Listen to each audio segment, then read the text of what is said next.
pour des maladies pour lesquelles plus personne ne meurt ailleurs, comme le paludisme, la fièvre typhoïde, il suffit de faire un tour à la morgue municipale de Brazzaville.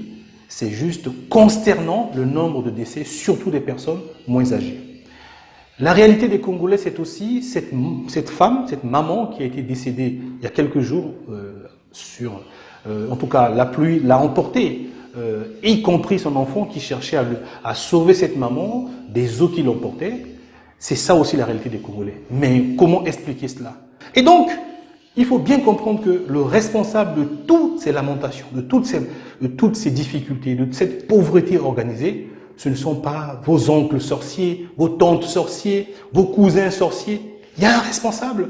Ce responsable, c'est l'exécutif congolais qui a pris, en tout cas, qui a confisqué les ressources qui vous reviennent de droit. Et à partir de là, vous êtes perdu et vous considérez que ce sont les parents, les amis, etc., etc. Non, c'est un combat politique. Nous vous appelons pour 2023 à vous organiser, à coaliser les revendications. Parce que le responsable est le même. C'est le même exécutif qui est responsable du problème des étudiants, responsable du problème des retraités, responsable du problème des chômeurs, responsable des eaux qui font du désordre partout, responsable de l'état du système sanitaire, responsable du système éducatif, etc., etc. Donc, il faut coaliser pour répondre de façon aussi unie à cet exécutif. Bonjour chers compatriotes, bonjour militants et militantes de la Ligue panafricaine Umoja Congo. Nous nous adressons à vous aujourd'hui en 2023, au début de cette année, car nous avons fait le choix de ne pas souhaiter les vœux, comme le rituel l'exige, comme tout le monde l'a fait, en fin d'année 2022. Nous avons estimé que cela pouvait être malaisant, gênant, de souhaiter à une population dont la réalité est telle que les vœux, en général souhaités, formulés, ne seront pas réalisés. 2022 a été une année catastrophique pour les Congolais. Tous les signaux sont là pour montrer que 2023 sera une année très difficile. Le tableau clinique du Congo est un tableau catastrophique. Et 2023 va exacerber tout cela. Quelle est la réalité des Congolais?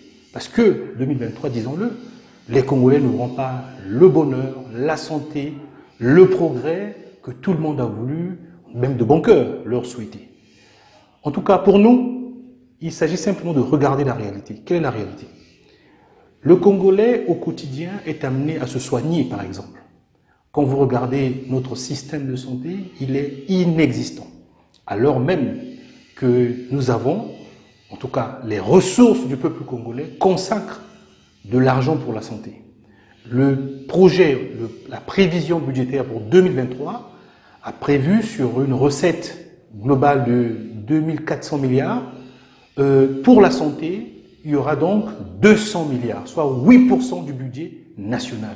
Où va cet argent? Puisque les Congolais sont obligés, quand ils vont dans les centres de santé publics, alors que c'est de leur argent qui permet de faire ces équipements, de payer ce personnel de santé, on leur vend un service, en tout cas on leur sert un service privatisé. C'est un paradoxe. Donc 2023 va encore exacerber cette situation, puisque pour des maladies pour lesquelles plus personne ne meurt ailleurs, comme le paludisme, la fièvre typhoïde, il suffit de faire un tour à la morgue municipale de Brazzaville. C'est juste consternant le nombre de décès, surtout des personnes moins âgées. La réalité des Congolais, c'est aussi cette femme, cette maman qui a été décédée il y a quelques jours, en tout cas la pluie l'a emportée, y compris son enfant qui cherchait à sauver cette maman des eaux qui l'emportaient. C'est ça aussi la réalité des Congolais. Mais comment expliquer cela? Puisque nous avons aussi dans ce pays un ministère de l'équipement, un ministère des travaux publics qui a un budget de qui aura pour 2023 122 milliards. Donc 5% à peu près des recettes budgétaires du Congo. Où va cet argent? C'est ça la réalité congolaise. Les gens meurent et il n'y a pas de responsabilité. Ni du ministre, ni des collectivités locales, la mairie et encore moins des collectivités, en tout cas des services de l'État décentralisés. Le Congo est dans une impasse totale. Nous avons vu qu'il n'y a pas très longtemps, le chef de l'État lui-même a présidé une cérémonie d'autosatisfaction de 20 ans de travaux, enfin des grands travaux qui ont lourdement endetté le Congo, alors que les Congolais meurent chaque fois qu'une pluie s'abat sur le pays. Et ce qui est extraordinaire, c'est qu'il y aura toujours des pluies, et encore beaucoup plus fortes. Nous sommes dans une zone tropicale, nous sommes en Afrique équatoriale. Comment s'imaginer que nous ne pouvons pas avoir de pluie? Tout ça, c'est parce que les infrastructures, les équipements ne sont pas à la hauteur. De l'argent a été dilapidé. 2022 a été aussi marqué par une élection dite législative, la plus honteuse que le Congo ait eu à organiser. Cette élection a montré à suffisance, en tout cas, comment le système n'a plus de scrupules, où on a eu droit à des transhumances des militants, on a eu droit à des disparitions mystérieuses des noms des candidats sur des listes électorales, en tout cas sur des listes proposées pour les élections. Il y a eu une implication comme on n'a jamais vu des chefs de district, des maires, des préfets, etc., etc., qui sont pour la plupart les membres du PCT. Et justement, cette élection a consacré l'écrasante majorité, l'écrasante victoire du Parti congolais du travail. Mais comment il ne fallait pas en être autrement, puisque le chef de l'État lui-même, il est le président du Parti congolais du travail. Il faut rappeler que le congrès du PCT de 2019 avait fait élire par les congressistes 2500 environ le président de la République comme président du comité central du PCT.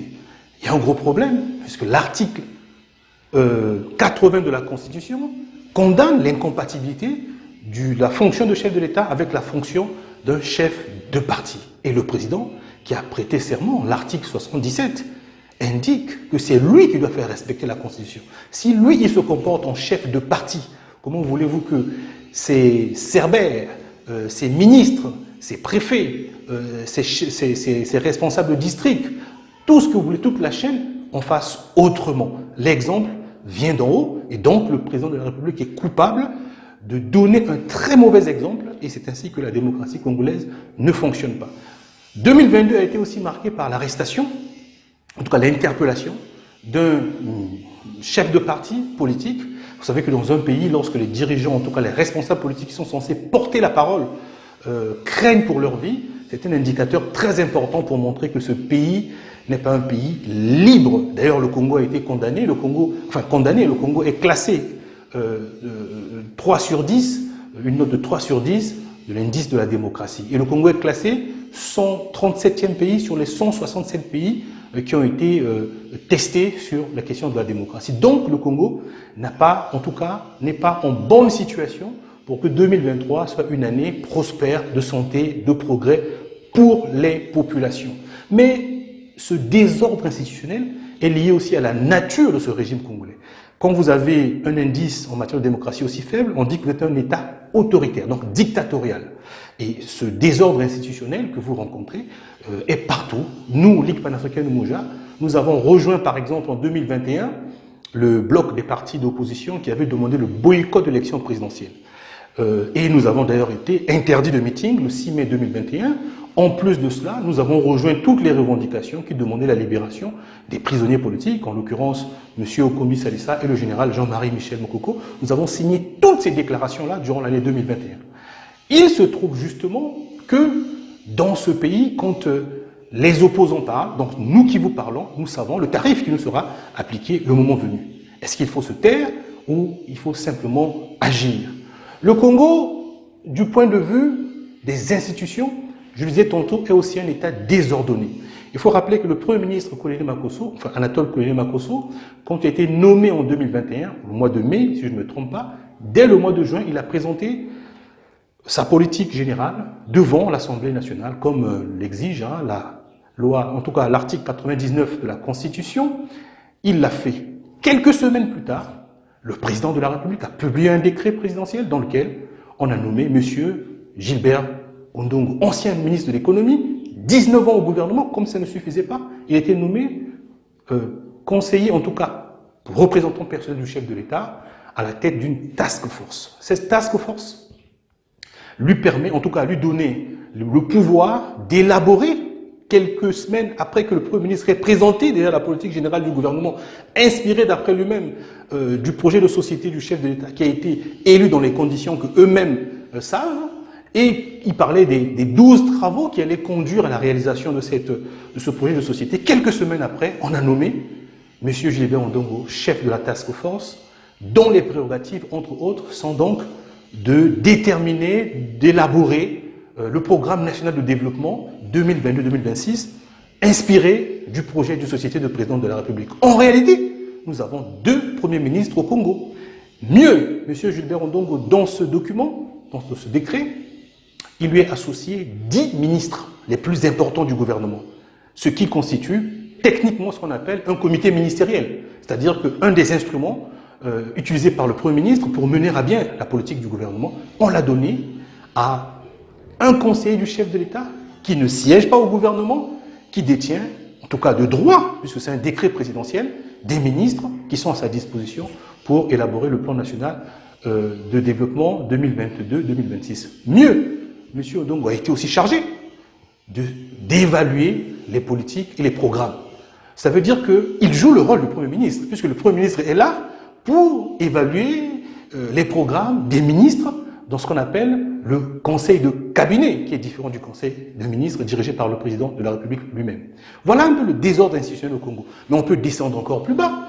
Si vous descendez plus bas, vous prenez au niveau des sociétés, les sociétés d'État en particulier, on peut même aller dans le privé, hein. Il ne se limite pas qu'aux sociétés d'État. Prenons les sociétés d'État. 2 sociétés, l'ARPCE et Congo Télécom. Ces 2 structures de l'État congolais ont été dirigées pendant 11 ans par les mêmes personnes. Vous avez M. Yves Castano qui a dirigé l'ARPCE comme directeur général. Il était prévu dans les textes qu'il y ait un conseil de surveillance qui surveille, qui contrôle l'action du directeur général. Durant toute sa direction, en tout cas, toute sa gérance, il n'a jamais eu de contrôle puisque la direction, le conseil de surveillance n'a pas été mis en place. Au moment où il a été relevé en 2020, exactement comme Congo Télécom, M. Akwala, qui a dirigé Congo Télécom pendant 11 ans, relevé en 2020, il y aura un jeu de chaises musicales. C'est-à-dire que M.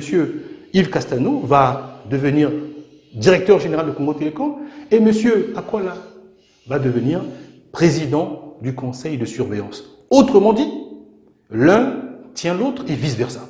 C'est du management par la neutralisation, puisque évidemment, les règles classiques de gestion, quand on arrive à une fonction, on fait d'abord un diagnostic, on fait un bilan de ce qui a été fait.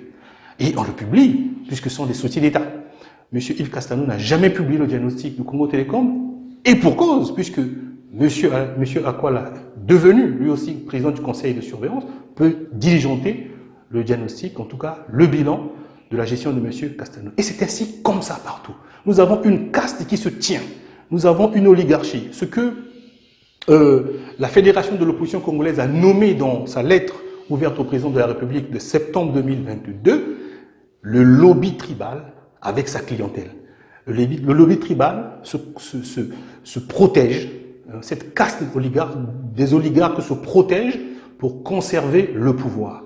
Et donc, ça ne donne pas des bonnes raisons pour des Congolais d'espérer pour 2023. D'ailleurs, dans le texte de l'opposition congolaise, il a été aussi indiqué que toutes ces manœuvres politiques, notamment l'élection calamiteuse de juillet 2022 et tout ce qui s'ensuit, cesserait aussi pour prévoir, en tout cas, le changement à la tête de l'État, le changement dynastique en s'appuyant sur un Parlement dominé majoritairement par le PCT, le Parti congolais du travail. Il faut lire donc cette déclaration, la lettre ouverte au chef de l'État qui a été donc portée par la Fédération de l'opposition congolaise. Donc, ce que je voudrais dire par là, c'est que 2023 n'est pas une bonne année pour les Congolais si l'on s'évertue à dire qu'il y aura la prospérité, il y aura le progrès, il y aura la santé. Au contraire, nous disons 2023, c'est l'année de résilience, l'année de la lucidité pour espérer faire l'action. Parce que, voyez-vous, même au niveau de sa souveraineté, le Congo n'est pas un pays si souverain que ça. L'article 1er de notre Constitution stipule que le Congo est un État souverain. Mais on voudrait bien le croire. Si nous remontons à la conférence nationale souveraine, qui est la dernière référence du dialogue le plus large, le plus ouvert que les Congolais ont eu pour proposer des perspectives nouvelles du multipartisme, cette conférence était dite souveraine. Or, dès la mise en place du gouvernement de transition, qui était chargé, entre autres, parmi les résolutions souveraines, de faire l'audit de notre principale ressource stratégique, dominée par une société étrangère qui s'appelle ELF. Ben, on a vu que ELF avait non seulement usé de corruption des dirigeants de la transition, c'est-à-dire civils, militaires et administratifs, mais la France, qui est propriétaire d'ELF, a aussi fait des pressions diplomatiques pour étouffer donc cet audit qui était nécessaire pour comprendre comment, alors que nous avons eu des booms pétroliers depuis 1979, comment le Congo se retrouvait dans un tel drame, un tel chaos social, économique, culturel et politique en 1991. Quand le professeur Pascal Lissouba arrive au pouvoir, il faut rappeler que ELF a financé aussi les campagnes électorales des candidats de 92. Quand il arrive au pouvoir, il se rend compte qu'il a besoin d'argent, mais le pays est en ébullition puisqu'il est en difficulté avec l'opposition congolaise à l'époque. Il y avait des élections législatives anticipées, puisqu'on avait dissous l'Assemblée, entre autres. Le président Pascal Lissouba veut de l'argent pour régler les problèmes de salaire, etc., etc. ELF le lui refuse. C'est ce qu'on appelle l'affaire Oxy. Vous voyez encore l'ingérence extérieure, même pour un régime démocratiquement élu. Nous arrivons en 1997, la Grande Guerre. Or, la Grande Guerre de 1997, cette guerre, d'après les spécialistes, si on ajoute celle de 93 et de 98, on estime que toute cette époque a été un grand massacre de 400 000 Congolais, c'est-à-dire que 10% de la population, ce qui est scandaleux. Et donc, durant cette guerre, si vous prenez le Canard enchaîné d'avril 1998, le numéro 67 plus précisément, dans ce Canard enchaîné, les investigations des enquêtes de Canard enchaîné, les témoignages des responsables d'ELF et même de certains responsables congolais, personne ne se gêne pour dire que ELF a financé tous les protagonistes. Et donc la guerre de 1997 fut une guerre sanglante qui a mobilisé l'élite politique congolaise, qui a été appuyée par l'extérieur, et surtout la double peine. Il faut bien s'en rappeler que quand cette guerre finit, les dettes qui ont été contractées pour des armes qui ont tué des Congolais ont été reversées dans le budget national. Et donc ça s'appelle la double peine. C'est-à-dire qu'on a acheté des armes pour tuer des Congolais et les Congolais ont été privés de budget de santé, d'éducation pour rembourser les mêmes dettes. C'est purement et simplement scandaleux. Je ne vais pas rappeler l'épisode de la dévaluation de 1994. Le Congo est en pleine ébullition, en plein soubresaut entre l'opposition et le pouvoir. La monnaie, le franc CFA, a été dévalué à Dakar sur demande de la paire FMI Banque mondiale. FMI, vous avez compris, c'est donc FMI et la France, parce que FMI est dirigé toujours par un Français et le franc CFA, c'est la propriété de la France. Nous sommes en pleine guerre, en tout cas en pleine ébullition politique en 1994. La dévaluation nous a frappés. Rappelons que le Congo importe 80%, 95% de ses produits de base, de ses aliments quotidiens, etc., etc. Ce qui est purement scandaleux. Quand vous dévaluez la monnaie comme ça, en pleine guerre, il y avait un pont aérien entre Brazzaville et Pointe-Noire. Brazzaville n'était pas ravitaillé. Tous les prix ont flambé et ce qui a exacerbé le conflit, puisque y compris la société, en tout cas les fonctionnaires, le pays était en ébullition, ajouté déjà à la crise politique qui pendait. Voilà, quand on n'a pas sa souveraineté, comment à chaque fois la démocratie est menacée. On finance les guerres qui imposent des gagnants et qui imposent un ordre qui n'est plus la souveraineté finalement du pays. Donc un pays qui n'a pas sa souveraineté monétaire, qui n'a pas sa souveraineté alimentaire, mieux que la sécurité alimentaire bien sûr, un pays qui est endetté sur des dettes qui sont dites odieuses, c'est un pays qui n'est pas souverain malgré cette affirmation de l'article 1er de notre Constitution. Je rappelle que 2023, c'est aussi l'année où le pouvoir d'achat des Congolais, encore s'il en est, va encore baisser. Pourquoi? Parce que on vient d'apprendre que le carburant va être au minimum à 600 francs CFA le litre.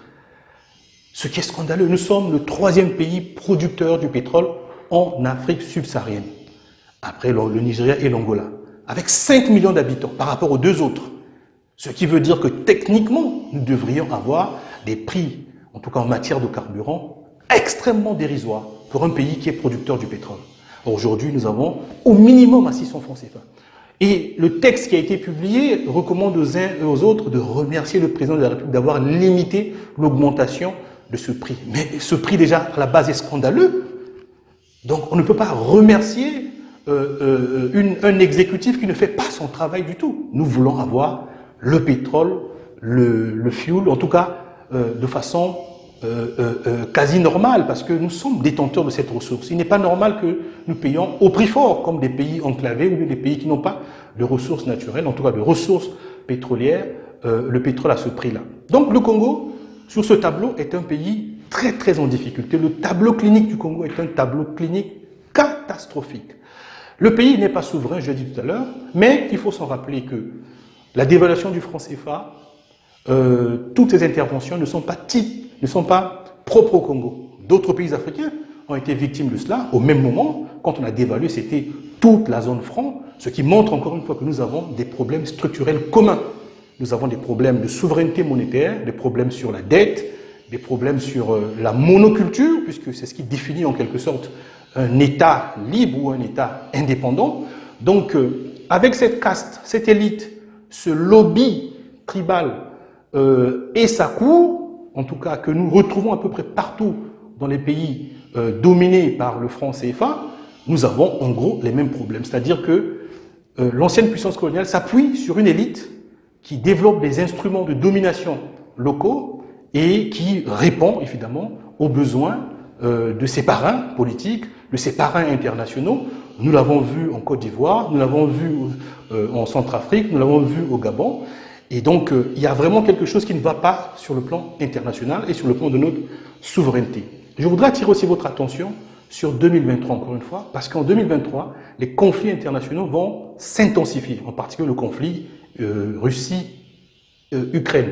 Mais on aurait pu peut-être bien dire les choses, Russie-OTAN, parce que l'Ukraine, en réalité, reçoit les armes des pays de l'OTAN qui donc font la guerre à la Russie de façon interposée. Mais ça, ce sont les conséquences des traditions géopolitiques, souvent de l'Occident, depuis 2 siècles ou 3 même d'ailleurs. Et là, nous sommes en train de solder les comptes de la guerre froide, de la fin de la guerre froide de 89, qui n'ont pas été soldés bien comme il faut. Ce sont des logiques géopolitiques. Mais ces événements arrivent à un moment particulier, parce qu'il y a une sorte d'insurrection des consciences en Afrique noire.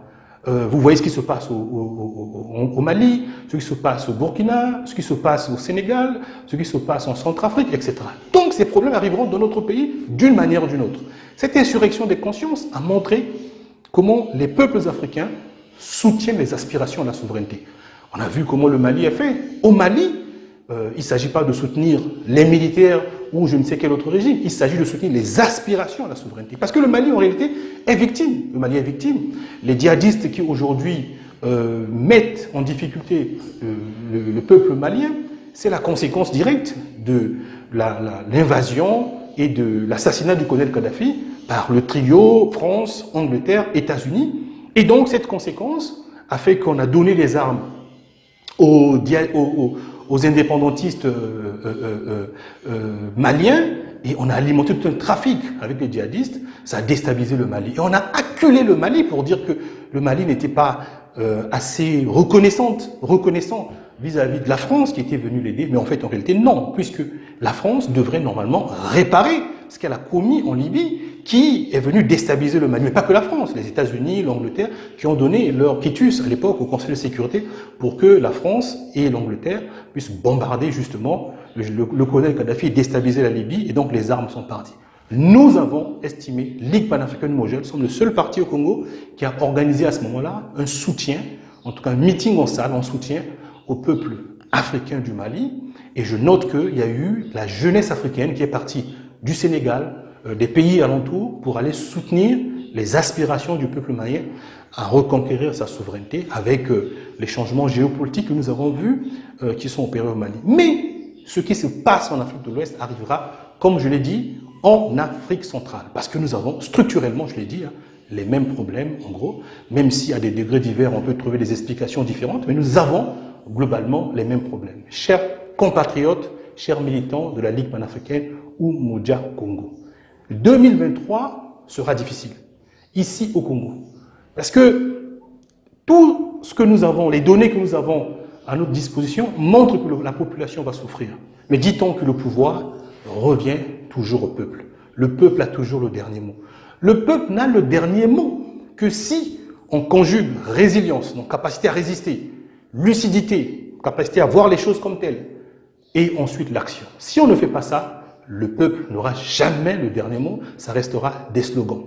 Je voudrais qu'on s'inspire de ce mythe agraire, le plus ancien mythe agraire de l'humanité, s'appelle le mythe osirien. Hein, quand on observe ce laboureur patient de la vallée du Nil, que faisait-il? Quand il coupait le grain, quand il semait le grain, il le mettait sous terre, il faisait de la semence, donc il le coupait avec de la fossile de façon ritualisée. Ensuite, le grain ressortait de terre, il y a germination et il y a la résurrection. C'est-à-dire que cette image que nous voyons, par exemple, des monuments égyptiens, qui nous montrent ce mystère à répétition, qui fait l'analogie entre la destinée de l'humanité et la vicissitude végétale, doit nous inspirer. C'est-à-dire que cette image à répétition depuis des millénaires doit nous montrer que la résistance doit être permanente. Parce que ceux qui nous dominent en réalité, ils ne se fatiguent pas. Les parrains extérieurs, l'oligarchie locale, le lobby tribal et sa clientèle continuent tout le temps à maintenir une pression, une domination. Un peuple qui est silencieux sera toujours dominé. Un peuple qui est abattu sera toujours fragilisé. Et donc, les dominateurs vont continuer à exercer cette pression, cette domination, si nous ne conjuguons pas à la résilience, à la lucidité, également l'action. C'est-à-dire qu'il n'y a que l'action répétée sans cesse, comme le mythe osirien, le mythe agraire osirien. Si nous ne conjuguons pas tout cela, il nous faut absolument nous mettre en action. Un peuple fatigué est un peuple dominé. Un peuple fatigué est un peuple meurtri. Un peuple fatigué est un peuple pillé. Un peuple fatigué est un peuple aliéné. Donc il faut absolument que nous conjuguons la résilience, la lucidité avec l'action. C'est en cela que je vous appelle pour 2023 à vous organiser, à vous battre, à sortir de l'isolement. Les régimes autoritaires, dictatoriaux, ne prospèrent que parce qu'ils ont réussi à instaurer la peur et l'ignorance. La peur et l'ignorance conduisent au travail solitaire. C'est ainsi que vous voyez les étudiants se battent pour leurs droits, les retraités se battent pour leurs droits dans leur coin, les chômeurs se battent pour leurs droits. On a d'ailleurs vu lors de l'élection présidentielle en 2021 une association de chômeurs qui demandait à voter le président Denis Sassou Nguesso, qui est au pouvoir depuis au moins plus de 20 ans, depuis le retour en 97, qui est responsable de leur chômage. C'est-à-dire qu'il y a des choses qu'on ne peut pas comprendre. Et donc, il faut bien comprendre que le responsable de toutes ces lamentations, de toutes ces difficultés, de cette pauvreté organisée, ce ne sont pas vos oncles sorciers, vos tantes sorciers, vos cousins sorciers. Il y a un responsable. Ce responsable, c'est l'exécutif congolais qui a pris, en tout cas, qui a confisqué les ressources qui vous reviennent de droit. Et à partir de là, vous êtes perdu et vous considérez que ce sont les parents, les amis, etc. etc. Non, c'est un combat politique. Nous vous appelons pour 2023 à vous organiser, à coaliser les revendications. Parce que le responsable est le même. C'est le même exécutif qui est responsable du problème des étudiants, responsable du problème des retraités, responsable du problème des chômeurs, responsable des eaux qui font du désordre partout, responsable de l'état du système sanitaire, responsable du système éducatif, etc., etc. Donc, il faut coaliser pour répondre de façon aussi unie à cet exécutif. En cela, pour finir, je vous dirais, Lisanga Epesaka Bokasi, Kintwadi Epesaka Ngolo, Umodia Ninguvu, l'union fait la force. Merci beaucoup.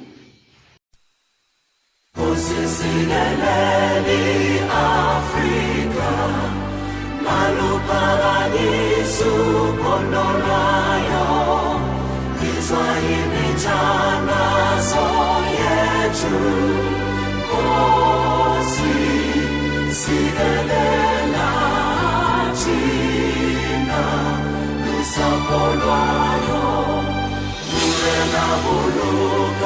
Chama